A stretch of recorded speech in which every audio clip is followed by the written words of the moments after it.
counter at the timer at the bottom. You can. Oh, how much time you want to do? No, we'll keep going until the food Okay. arrives, or until we somehow manage to get this done. Okay, now. Okay. All right. Let me wait. Not yet. I'm trying to get the song ready to get my headband while you're at it. What song is this? Well, not yet.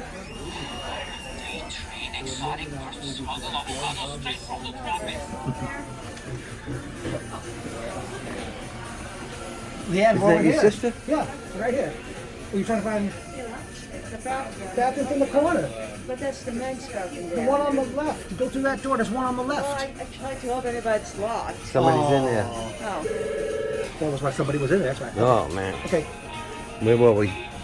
Now. Record. Hit it. Now. All right. As I was trying to say, we opened up the show with a singles match as we saw the big man, Juba, go one-on-one with Satanta Fury, the man we remember as Irish.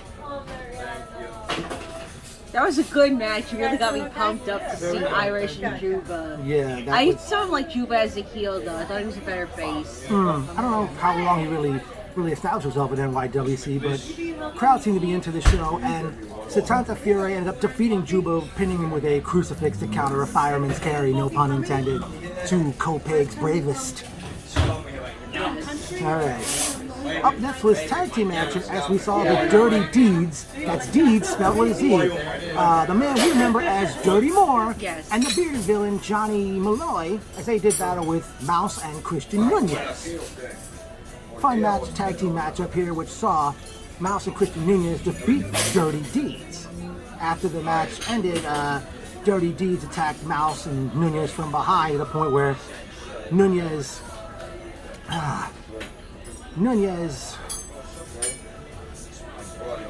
was thrown to the floor right in front of us, and they're doing double team on Mouse until two of Kopeg's bravest, Kopeg firefighters, come to the ring, and they get a hold of Dirty Moore as they throw him to the ropes, they give him a double elbow, and then one of them hit a very impressive Death Valley driver on him to put it into the chaos.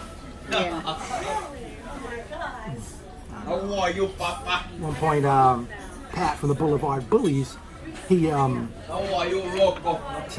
Pat from the Boulevard Bullies, he's asking Nunez, "Are you okay?" And he sees me, he says, "Robert Lottie, are you okay?" It was such a hectic situation, but Kopeg's bravest cleaned house, didn't they, Doc? Yeah. Put out that proverbial fire. Next up in a great singles match, we had Jaden Vallow go one-on-one with Salvatore Savelli, who hit the ring to Eye of the Tiger by I was Survivor, going like this. which was the theme from Rocky 3. And in the past, I said she looks like Talia Shire, aka Adrian of the Rocky movies, when Talia Shire was younger, of course. They went at it as the winner would get to challenge the Greek god Papa Don for his 3 championship belts later in the show. When Savelli was coming to the ring, he says, "Robert Lottie, is that who I see for the first time in a year?" I didn't even recognize him at first with the long hair. Yeah, and great matchup. Your boyfriend Sam, who could not be here right now. Yeah. He was loving it. Of course, he loves Jaden Vallow. Seeing him work. Some little kid in the crowd had said, "Fart in his face," and yeah. Who said that to who? So I don't know.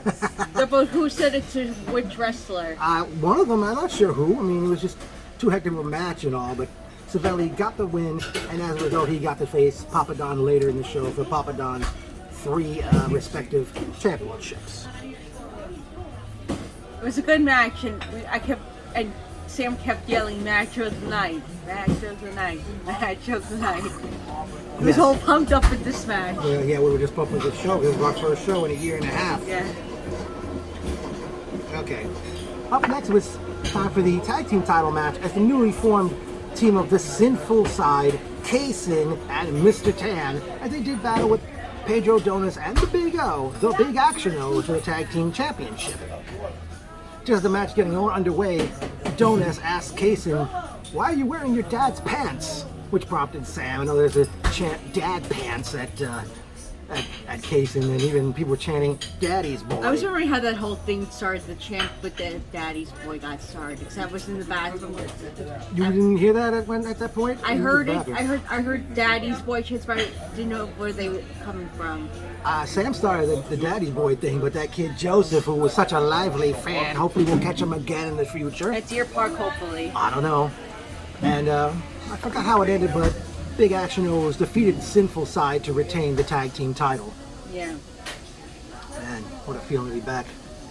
All right, next we had the women's match, as we saw Tina San Antonio defend the Starlet Championship against unstoppable Izzy McKenna.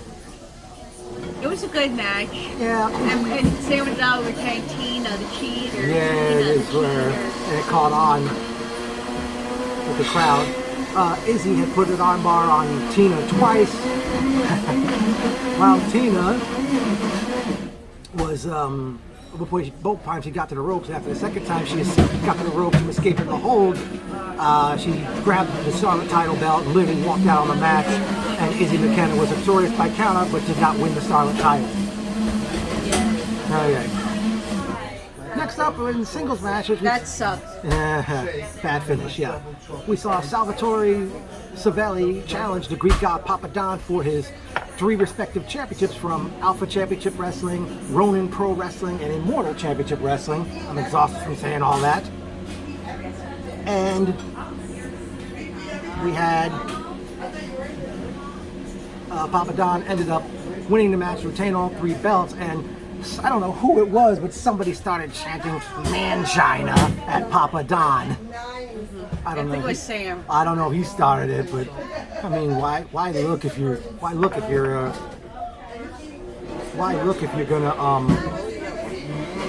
you wouldn't chant that if you weren't, unless you looked.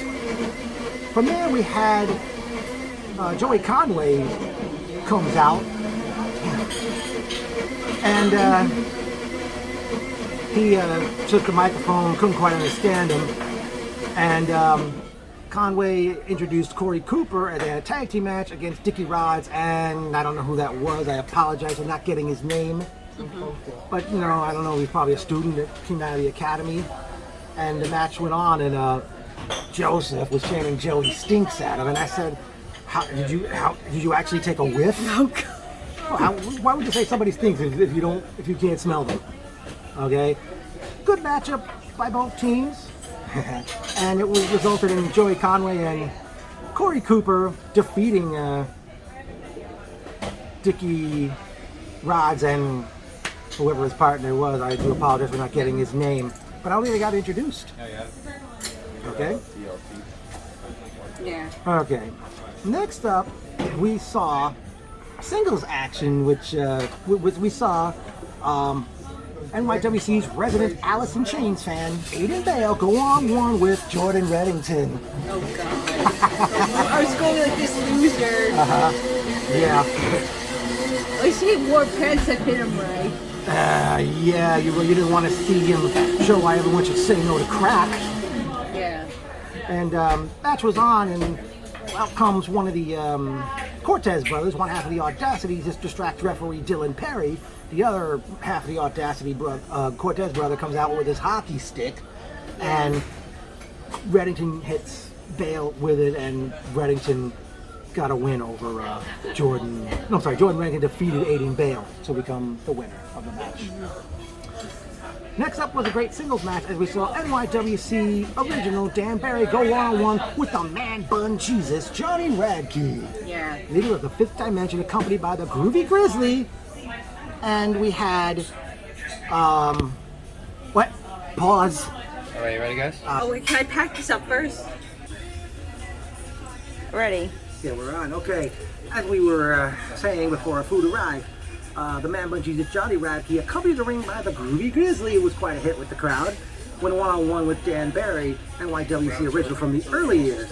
And as before Radke hit the ring, he handed me a Mountain Dew SA flavored, or is it Dew USA? I should have held on to the can, but Radke, thank you so much for that again. And How was it? it was very good. All I'll say is I just wish it was ice cold. Yeah. But thankfully we had a nice breeze and outdoors of this show, by the way, folks. And as the Man Bun Jesus Johnny Racky defeated Dan Barry. Outside the floor during the match, Barry super kicked Groovy Grizzly, and I forgot what Grizzly did to him after the match. Yeah. And then they went to intermission to put the steel cage up for the main event. And by the way, Pat of the Boulevard Bullies and Brian Vitko, one of your favorites from years ago, were both co-ring announcing the show. I don't know if they'll be supposed to be the ring announcer for the time being or not. Okay? But it was main event time at the Copaig Fire Department as we saw Michael Mistretta, the Fusion Champion. We will shortly. Michael Mistretta and the Audacity Seth and Michael Cortez do battle with the heavyweight champion Rex Lawless, the Desolate One, and Brandon Watson, Randy Summers, Milk Chocolate inside of a steel cage. I was so happy to see Milk Chocolate and Rex Lawless. Yeah, it was quite a matchup. And at one point in the match, I forgot who brought that bag into play, but Milk Chocolate got their hands on it and they poured a bunch of thumbtacks in the ring. That was the best part. Poor Randy Summers got super power bombed off the top of the I forget it was by the Audacity, and there was thumbtacks in the poor guy's back after it was over. And then from there we saw Milk Chocolate escape the cage, and they weren't allowed to come back in. But Jordan Reddington was out there. He slammed the cage door in Rex's face at one point, and Mistretta and Mistretta and Audacity were alone with Rex in the ring. Seth Mistretta left the cage, as did Seth or Micah Cortez. But then Seth or Micah was about to leave the ring, but Rex caught him, pulled him back in. Jordan Reddington climbed into the cage with special guest enforcer, the big dog Steve Forge, ended up giving Reddington the Death Valley driver. And I think he did something to one of the Cortez, to that one Cortez brother that was left alone in the cage. And Rex eventually walked out the door, enabling Rex and Milk Chocolate to defeat Mistretta and the Audacity to end a great night of NYWC action. So,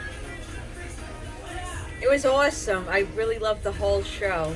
yeah, great way for NYWC. First see NYWC for the first time in a year and a half.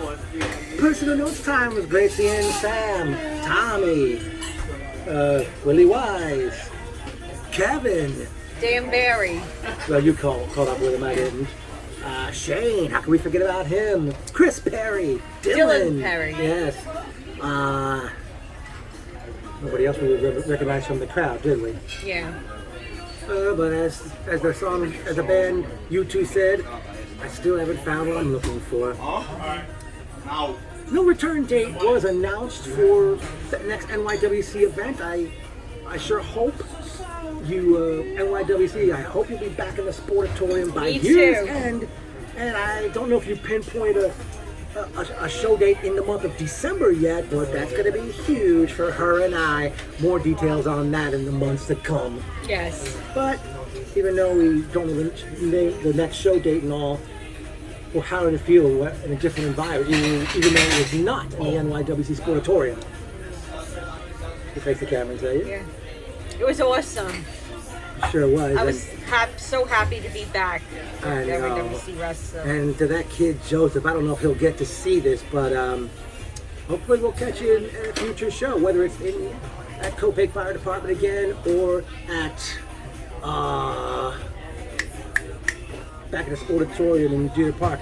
And as I mentioned earlier in the video, my wonderful uncle Ronnie, we lucked out because she was planning to call an Uber to take us to this diner, and instead my uncle showed up, and so we kind of lucked out, or got lucky, shall we say. Yeah. He drove us here, and he's outside right now. So, we sure don't want to chant too loud, but NYWC, NYWC, NYWC, NYWC. NYWC is back. NYWC rules. And NYWC, just like Ozzy Osbourne said, not going away. Yes. We're done. That was pretty quick. It was, because we're done.